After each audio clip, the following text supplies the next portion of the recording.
ஆடு மாடுகளை ஏலம் எடுப்பது போல தேன் தடவிய வாக்குறுதிகள் அளிக்கப்பட்டாலும் வரும் 5 ஆண்டுகளில் நடக்கப் போவது இதுதான்.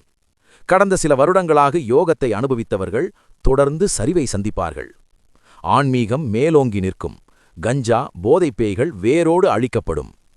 தற்போது எரிபொருள் தட்டுப்பாடு இருப்பது போல இதைவிட 2 மடங்கு உணவு, அத்தியாவசிய பொருட்கள் தட்டுப்பாடுகள் ஏற்பட்டு பஞ்சம் ஏற்படுத்தும். கடல்கோள், நிலச்சரிவு, பஞ்சம் ஏற்படும் மாதங்கள் பின்பு வெளியிடப்படும்.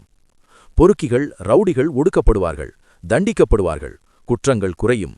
போலீஸ், இராணுவ கட்டுப்பாடுகள், சட்டம் ஒழுங்கு சிறப்பாக மேலோங்கி நிற்கும். வேலையில்லாமல் மக்கள் அதிகம் திரிவார்கள். ஜீவனம் பாதிக்கப்படும். பற்றாக்குறைகள் அதிகரிக்கும். பலருக்கு வேலை கிடைக்காது.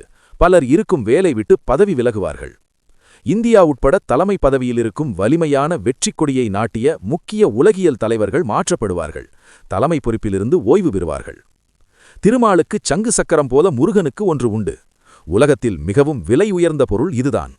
கோயில்கள் பல ஆயிரம் ஆண்டுகள் பொன்பொருளுடன் நிலைத்து நிற்க பயன்படுத்தப்படுவதில் முதன்மையானது இதுதான். இதை அறிந்து எடுத்து வந்து இருக்கும் இடத்தில் வைக்க உலகமே வற்றினாலும் உன் பாடு வற்றாமல் நீர் சுரந்து ஓடிக்கொண்டே இருக்கும். வாழ்க சிறப்புடன். ஓம் நமச்சிவாய.